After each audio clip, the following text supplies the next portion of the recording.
جو کامن متس ہیں اور لوگ اس کو کس طرح سے لیتے ہیں؟ دیکھیے ہم نے متس کی اگر ہم روٹس دیکھیں نا، کرسچینٹی کی وکٹورین ایج میں جا کے ملتی ہیں، جو کہ بڑی اینٹی سیکچول تھے بائی نیچر۔ سیکس جو ہے بہت ہی خطرناک چیز ہے، اس کو اوائڈ کرنا ہے۔ میریٹل لائف ہے وہ متاثر ہو سکتی ہے اور اس کا حل کیا سمجھتے ہیں؟ پریمیچور ایجیکولیشن میں پہلے ڈیفائن کرنا پڑتا ہے کہ دو قسمیں ہوتی ہیں، ایک پرائمری اور سیکنڈری۔ پرائمری جو ہے 1 منٹ سے پہلے اور سیکنڈری ہوتا ہے جو پہلے کبھی ٹھیک ہوتا ہے وہ ڈیولپ کر جاتا ہے، وہ تقریباً 3 منٹس کا اس کا ڈیوریشن ہوتا ہے۔ السلام علیکم ناظرین، میں ڈاکٹر ماڈا، امید کرتے ہیں آپ سب خیریت سے ہوں گے۔ ہیلتھ صحت میں آپ کو خوش آمدید کہتے ہیں کہ اس ہیلتھ میں سب سے جو اچھی بات یہ ہے کہ ہم ویلڈ کوشچنس کرتے ہیں اور ایسے ڈاکٹرز کو مدعو کیا جاتا ہے جن کے پاس نالج ہوتا ہے اور جو ویریفائڈ ڈاکٹرز ہوتے ہیں۔ تو آج بھی ہم نے ایک ایسے ڈاکٹر کو مدعو کیا جن کا نام ڈاکٹر محمد حارث برکی ہیں۔ آپ سائیکیٹرسٹ ہیں اور اس کے ساتھ ساتھ سیکسولوجسٹ بھی ہیں، آپ کی بڑی ایکسپرٹیز ہیں۔ ڈاکٹر صاحب آپ کو کیو ایس ہیلتھ میں خوش آمدید کہتے ہیں۔ بہت شکریہ۔ سب سے پہلے میں یہ جاننا چاہ رہا ہوں کہ یہ جو سیکشول بڑی متس پائی جا رہی ہیں ہماری سوسائٹی میں، as we living in Indo Pak, اور انڈو پاک میں سب سے بڑا جو مسئلہ ہے وہ متس کو زیادہ ہائی لائٹ کیا جاتا ہے اور ڈسکس بھی کیا جاتا ہے۔ تو تھوڑا سا بتائیں کہ کیا جو کامن متس ہیں اور لوگ اس کو کس طرح سے لیتے ہیں؟ بسم اللہ الرحمن الرحیم۔ پہلی بات یہ کہ ہم نے متس کی اگر ہم روٹس دیکھیں نا تو یہ آپ کو کرسچینٹی کی وکٹورین ایج میں جا کے ملتی ہیں، جو کہ بڑی اینٹی سیکچول تھے بائی نیچر۔ وہ کہہ رہے تھے سیکس جو ہے بہت ہی خطرناک چیز ہے، اس کو اوائڈ کرنا چاہیے، اور یہ پورا ڈومیننٹ قسم کا ایک اس زمانے میں تھیم تھا کہ لوگ کہہ رہے تھے کہ سب سے بڑا جو جرم ہے وہ ماسٹربیشن ہے۔ ماسٹربیشن کو وہ تو ابھی بھی یہاں پہ سمجھ رہا ہے ہماری میں اسی بات پہ آ رہا ہوں نا کہ ہم تقریباً وکٹورین ایج پہ جو ان کی نارمز تھی، جو ویلیوز تھیں، اس کو فالو کر رہے ہیں اب تک۔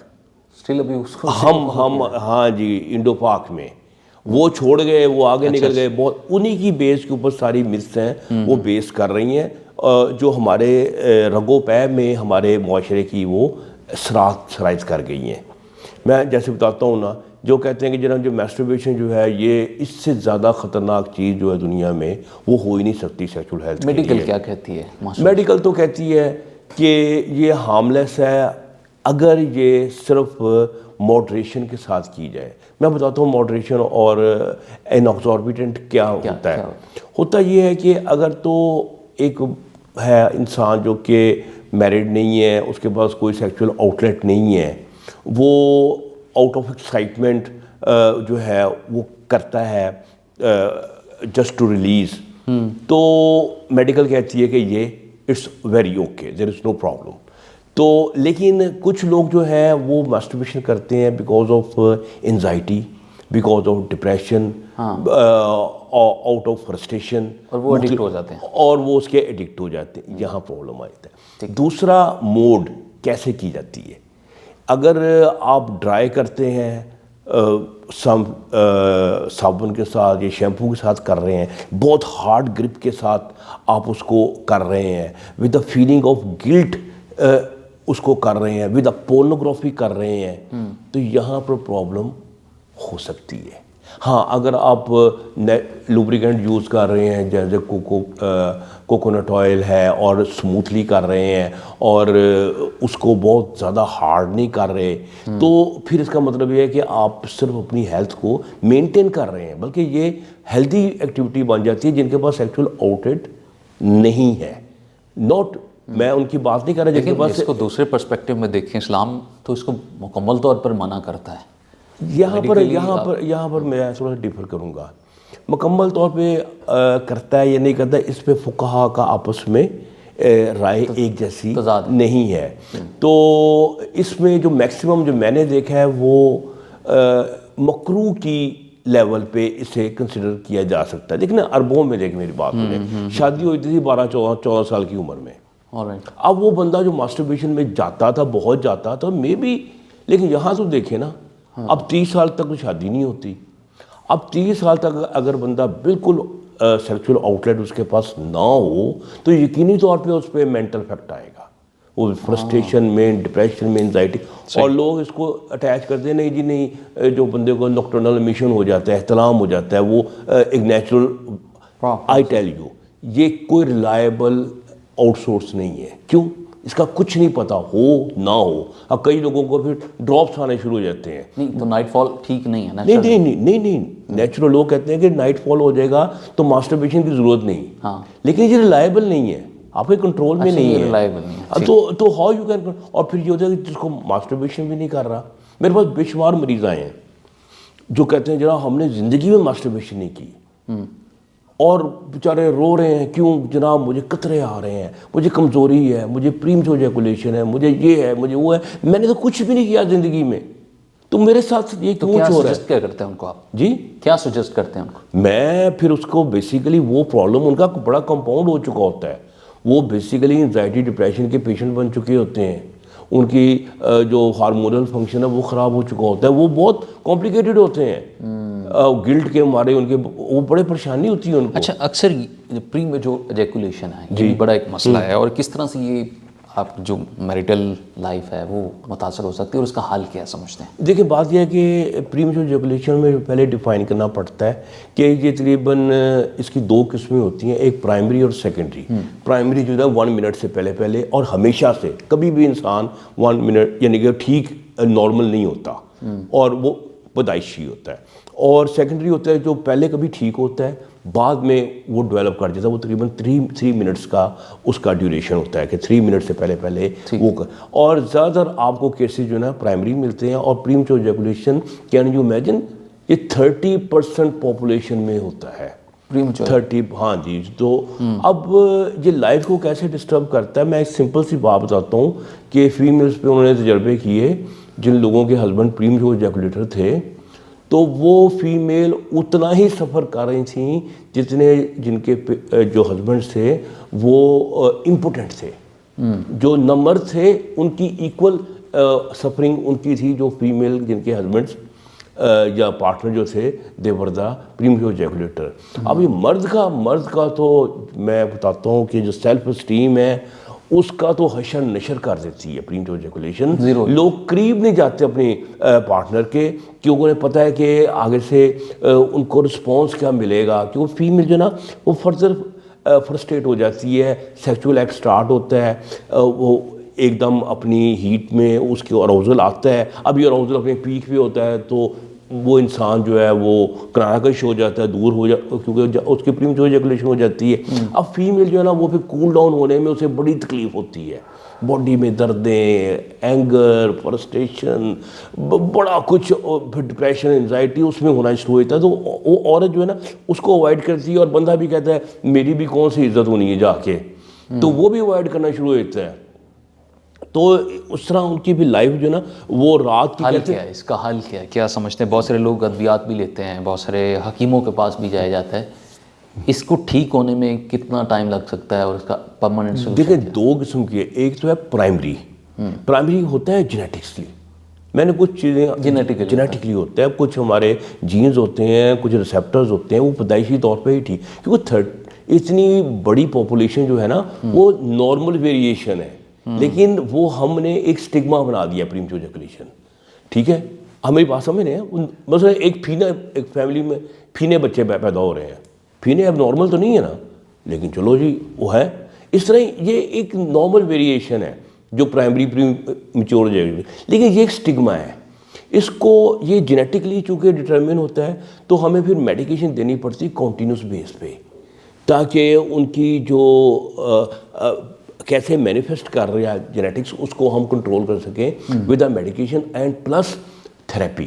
ہم کچھ ٹیکنیک سکھاتے ہیں کہ انہیں کنٹرول مل جائے اپنے ایجیکولیٹری ریفلیکس کے اوپر, اور اس کو وہ سلو ڈاؤن کر سکیں, اور اس کو اسٹاپ اینڈ سٹارٹ کر کے اس کو اپنا ٹائم کو پرولونگ کر سکیں. دونوں ٹیکنیکس جو ہے نا ہمیں اڈاپٹ کرنی پڑتی ہیں. تو پھر جا کے, اور جو سیکنڈری ہے اس کا ہم فائنڈ آؤٹ کرتے ہیں واٹ از دا کاز, کیوں ہو گیا ہے. جیسے آپ کی پروسٹیٹ کی انفلیمیشن ہے, ڈپریشن ہے, آپ کی انزائٹی ہے, پھر اس کے علاوہ آپ کی یونری ٹریک انفیکشن ہے, یا آپ کا پیلوک فلور اوور ٹائٹ ہے, یہ ہے سیکنڈری کازز. تو ان کا پھر جو ہے نا ڈاکٹر ایک سمجھتا ہے کہ یہ کاز ہے, اس کا علاج کیا جائے. اس کا علاج کریں گے تو اس کا سیکنڈری والا جو ہے وہ وہ خود بخود ٹھیک ہو جاتا ہے. اچھا یہ اس کا ٹریٹمنٹ کس ڈاکٹر کے پاس جانا چاہیے؟ چونکہ بہت سارے لوگ حکیموں کے پاس جاتے ہیں, کچھ لوگ سیکسولوجسٹ کے پاس جاتے ہیں, کچھ نیورولوجسٹ کے پاس جاتے ہیں, تو کیا سمجھتے ہیں کہ کس کے پاس؟ دیکھیں جی اس وقت ٹو بی آنیسٹ ہمارے ہاں معاشرے میں تو لوگ مجھے کہتے ہیں اوئے تم ڈاکٹر کس چیز کی ہو؟ سیکس کے. سیکس تو کام ہی نہیں ڈاکٹروں کا, یہ تو ہے حکیموں کا. یہ بھی ایک میتھ ہے ہمارے یہاں. تو چونکہ میں نے تو بہت پرانی جوائن کیا ہوا ہے, تقریباً مجھے 30 ایئرز ہو گئے اس کو سرو کرتے ہوئے, اور دنیا کی تمام بڑی آرگنائزیشن کا ممبر ہوں میں. تو مجھے یہ سمجھ آئی کہ وہاں پر بھی جاتا ہوں کینیڈا وغیرہ میں یا پورے یورپ وغیرہ میں, تو وہاں پر یورولوجسٹ ہوتے ہیں وہ ڈومینیٹ کرتے ہیں. یعنی کہ اس میں سے تقریباً 70% یورولوجسٹ ہوتے ہیں, پھر کچھ گائناکالوجسٹ میڈیسن کے, پھر اس طرح سائکیٹرسٹ ہوتے ہیں. اب جانا کس کے پاس چاہیے؟ پہلی بات تو یہ کہ یورولوجسٹ بھی پراپر سیکسولوجسٹ نہیں ہوتا. اچھا وہ بھی ٹریننگ ہم دیتے ہیں. میں اللہ کا شکر ہے ہم پچھلے 10 سال سے CRSM کے نام سے ہم ڈاکٹر پوسٹ گریجویٹ ٹریننگ دے رہے ہیں. اچھا میرا سوال یہ ہے کہ جو پری میچور ایجیکولیشن ہوتی ہے, کیا وہ پریگننسی ڈیولپ کر پاتے ہیں کیا نہیں؟ ہاں جی وہ کوئی اتنی بڑی ایشو نہیں ہے. یعنی کہ میرا مطلب ہے ایک ہوتا ہے اینٹی پوٹس ہوتا ہے بیفور پینیٹریشن یو ڈسچارج ہو جاتے ہیں. وہ اس کا کیا؟ وہ تو پھر اس کو میڈیکیشن دیں گے تاکہ اس کا ٹائم جو ہے. اللہ کا شکر ہے یہ ہمارے ہاں تو اللہ سیکس میں تو تقریباً ہر چیز جو ہے اس کا سولوشن موجود ہے. میں نہیں دعویٰ نہیں کرتا. جی اینٹی پوٹس. ہاں جی. اس میں کیا ہوتا ہے؟ اس میں بندہ ابھی اریکشن اچیو کر رہا ہوتا ہے اور وہ سوچ رہا ہوتا ہے کہ میں ابھی پینیٹریٹ کروں گا, تو وہ ڈسچارج ہو جاتا ہے. اس کا کیا سولوشن؟ اس کا سولوشن ہماری وہی میڈیکیشن. بیسکلی ہائپر ریفلیکس ہوتا ہے نا برین کے اندر جو بہت سپیڈ, ہم اس کو پھر میڈیسن سے سلو ڈاؤن کر لیتے ہیں. میڈیسن سے, لوکل اینستھیٹک سے, ہمارے پاس کئی ٹیکنیکس ہوتی ہیں, چیزیں ہوتی ہیں جس کے ذریعے ہم کر لیتے ہیں. اچھا میرا اگلا جو کوشچن ہے کہ انفرٹیلٹی اور سیکشل ڈسفنکشن, اس میں فرق کیا سمجھتے ہیں؟ انفرٹیلٹی کا مطلب ہے کہ one is not able to conceive, کہ وہ اس کا سپرمز جو ہیں وہ اس قابل نہیں ہے کہ عورت کو پریگننٹ کر سکے. This is the infertility. اور جبکہ سیکشل ڈسفنکشن کا مطلب ہے کہ one is not able to have a satisfactory intercourse, تو اور ہی اور she is not able to satisfy the partner اور ہم سیلف اور ہر سیلف. تو یہ سیکشل ڈسفنکشن ہے. اس میں ایک کنیکشن بھی ہے, آپ کو بتاتا ہوں. ایک تو جو انفرٹیلٹی کے جو پیشنٹس ہوتے ہیں وہ بیچارے جب ٹریٹمنٹ کرتے ہیں انفرٹیلٹی کا, تو لوگ کہتے ہیں تم ایسے سیکس کرو, ایسے کرو, اس ٹائم پہ کرو, اس ٹائم پہ نہ کرو. وہ اتنا چیلنج ہو جاتا ہے کہ ان میں سیکشل ڈسفنکشن پیدا ہونا شروع ہو جاتے ہیں. اچھا ہاں تو اور کیا, بے شمار پیز میرے پاس مریض آتے ہیں کہتے ہیں او ڈاکٹر صاحب تو ہم گئے ہیں گانے کے پاس, اس نے کہا اس طریقے کو کر رہے ہیں, اس طریقے سے تو میرے پاس ہوتے ہی نہیں. تو اسی طرح اس سے الٹ بھی ہے. جو سیکچول ڈسفنکشن کے جو پیشنٹس ہیں, کئی چیزیں کامن ہیں, جیسے ٹیسٹوسٹیرون ہے, یہ انفرٹیلٹی میں بھی ڈسٹرب ہو سکتا ہے, یہ امپوٹنس میں بھی ہو سکتا ہے, دونوں وجہ میں. یہ جو پورنوگرافی دیکھنے کے عادی لوگ ہیں, اس سے میریٹل لائف یا ویسے انسان کس طرح سے متاثر ہو سکتا ہے؟ دیکھیں ایک تو بات یہ ہے کہ وہ جو پورنوگرافی ہے یہ وائڈ اسپریڈ ہے, اور اس کی ڈیفینیشنز بھی. ہمارے زمانے میں تو ایک لڑکی کا ناخن نظر آتا تھا نا, ہم اس کو پورنوگرافی کہتے تھے. اچھا اس دور میں؟ ہاں جس دور میں ایک لڑکی کا اتنا سا پیڑ نظر آتا تھا نا کبھی فوٹو میں, تو ہم پاگل ہو جاتے تھے, اور 6 دن 10 دن پاگل رہتے تھے. That was the pornography. ٹھیک ہے, آج کل آپ کو سامنے ہی ہے. ٹھیک ہے. اچھا یعنی کہ میں بتا رہا ہوں کہ اس کی ڈیفینیشن چینج ہوتی رہتی ہے, اور کوئی اس سے مبرہ نہیں. یہ وہ میں ہے جس نے ہر ایک نے چکھی ہے. ٹھیک ہے, ہم نے اپنے چھوٹے زمانے میں ایک چھوٹا سا پیٹ دیکھ کے ہم چک لیتے تھے, آج کل کے بچے دوسرے چیز سے چک لیتے ہیں. ہاں اب یہ ہے کہ اس سے افیکٹ جو ہے وہ کیا آتا ہے. اچھا پہلی بات یہ ہے کہ جو اس کو مس یوز کرے گا وہ ڈسٹرب ہوگا. مس یوز کا کیا مطلب ہے؟ جو کہ اپنا ایکسیسو ٹائم پورنوگرافی پہ لگا رہا ہے, اپنی اس کی لائف کو اپسیٹ کر رہا ہے بیکاز آف پورنوگرافی. اور پھر اس کے علاوہ پورنوگرافی کی وجہ سے اس کے دماغ کا سٹینڈرڈ اتنا بڑھ گیا ہے کہ اس کو روٹین کی فیمیل جو ہے نا وہ اٹریکٹ ہی نہیں کرتی, وہ اراؤز ہی نہیں ہوتا, کیونکہ اس کا لیول ہی بڑا خراب ہو چکا ہوتا ہے اس کی آنکھوں کا. اور وہ کہتا ہے کہ میں اسی میں سب سے بہتر ہوں, کیونکہ میں پورنوگرافی کروں گا اور اور اپنے آپ کو ماسٹربیشن سے ریلیکس کروں گا اور یہ میری زندگی کا بہترین سیکس ہے. جبکہ فیمیل اگر جو اوریجنل ہے وہ ان کو لگتا ہے یار یہ تو بالکل ہی ہلکا سا مٹھا سا کام ہے یہ تو اس طرح پھر کیا ہوتا ہے وہ پھر اپنی پارٹنر سے علیحدہ ہو کے بیٹھ جاتے ہیں اور پورنوگرافی میں بزی ہو جاتے ہیں. تو یعنی کہ ان میں لاس آف لیبیڈو آ جاتا ہے. تو اور اس کے علاوہ لوگ تو اپنی زندگی خرچ دیتے ہیں, پیسے خرچ رہے ہیں, کارڈ لگا رہے ہیں, وہ کر رہے ہیں, پورنوگرافی کے چکر میں جو ہے نا وہ ان کی فائنینشیل کنڈیشن سے لے کے فزیکل ہیلتھ تک ہر چیز جو ہے وہ ڈسٹرب ہو جاتی ہے. اچھا سر, ڈو یو تھنک کہ female sexual responses differ from male? ہاں جی بالکل, اللہ تعالیٰ نے ان کو ایک جیسا بھی بنایا ہے اور ڈفرینٹ بھی بنایا ہے, یہ اللہ تعالیٰ کی شان ہے. دیکھیں جی فیمیل جو ہے یہ اس طرح ڈفر کرتی ہے کہ فیمیل ہوتی ہے جیسے لائک اے بیڈ کنڈکٹر جو سلولی ہیٹ اپ ہوتی ہے, اور جبکہ میل جو ہوتا ہے لائک اے گڈ کنڈکٹر یعنی کہ جو کہ فوراً ہیٹ اپ ہو جاتا ہے. اور یہ دونوں میں ایک بہت بڑا فرق ہے. کیوں کہ میل جو ہے وہ جلدی انٹرکورس کو سٹارٹ کر کے ختم کرنا چاہتا ہے, فیمیل اسے پرلونگ کرنا چاہتی ہے, پرلونگ کرنا چاہتی ہے. جب اگر میل اپنے آپ کو ایڈجسٹ نہیں کرتا اس کی سیکشول رسپانس کے مطابق تو اس کا مطلب ہے کہ وہ ایک آئیڈیل سیکس نہیں کر پاتا اور فیمیل بھی اس سے راضی اندر سے کوئی نہیں ہوتی. اچھا اس کے علاوہ اور بھی بہت ساری چیزیں ہیں. میل جو ہے یہ ویژول چیزوں کو دیکھ کے اس کو جوش چڑھتا ہے. فیمیل جو ہے یہ کنیکشن مانگتی ہے, ٹھیک ہے, کنیکشن مانگتی ہے, ریلیکسیشن اور کنیکشن جو ہے نا وہ ڈیپ جانا چاہتی ہے. اچھا پھر فیمیل جو ہے اس میں ملٹی آرگزمک پراپرٹیز ہوتی ہیں. فیمیل جو ہے ہم میل ایک کے بعد جو ہے نا وہ زبان نکال کے لیٹ جاتا ہے اور خراٹے مارنا شروع ہوتا ہے. تو فیمیل میں تو ایک کے بعد دو کے بعد تین کی گنجائش موجود ہوتی ہے. کیونکہ میل جو ہے وہ بیسیکلی جب آرگزم میں جاتا ہے اس کا گراف ایسے جاتا ہے نیچے, جبکہ فیمیل کا ایسے نیچے نہیں جاتا, وہ آرگزم کے بعد بھی یہاں آتی ہے, وہ پھر اوپر چڑھ جاتی ہے. اس کا مطلب فیمیل جو ہے ملٹی آرگزمک ہے. میل کمپیریٹیولی میل بھی ہو سکتے ہیں, طریقہ کار ہوتا ہے, لیکن ہے کہ فیمیل جو ہے ملٹی آرگزمک ہوتی ہے. تو یہ اس میں جو ڈفرینس آ جاتا ہے. ٹھیک ہے سر, آپ سے بات کر کے بہت اچھا لگا اور امید کرتے ہیں کہ ہمارے جو ویورز ہیں اور اس بڑی بولڈ گفتگو کو صحیح معنوں میں سمجھیں بھی گے اور اس کو سمجھ کے اپنی لائف میں امپلیمنٹ بھی کریں گے. امید کرتے ہیں آج کا یہ پروگرام, آج کا یہ جو پوڈ کاسٹ ہے آپ کے لیے بڑا مفید ثابت ہونے والا ہے. اپنے میزبان ڈاکٹر ماڈا کو اجازت دیجیے. اللہ نے کے بعد.